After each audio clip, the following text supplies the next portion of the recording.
Now, we've put the mortar into the wall.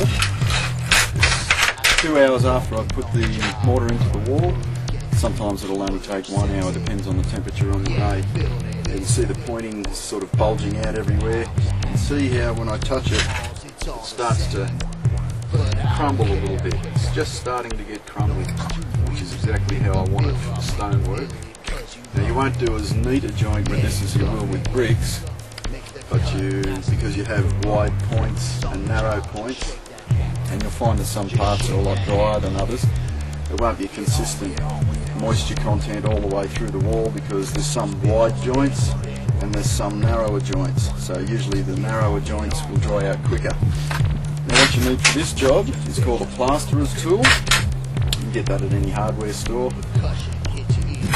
And this is another kind of plasterer's tool. It's a little bit shorter, but it's a little bit wider on the blade. It's got a point on one end, square end on the other end. Same with this, point on one end, and they did have a square end on that end.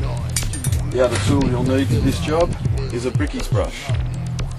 Get that at any hardware store.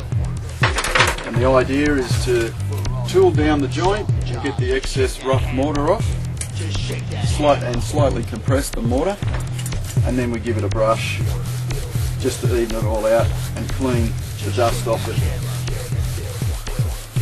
I hadn't already brushed that off, but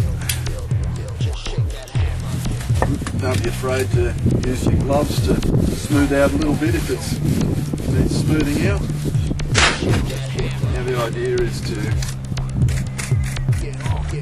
narrow bits, put your tool on its edge, and then in the wider bits you can use the back of the tool. Just scraping that back there. It's basically a sweeping, scraping motion if you can.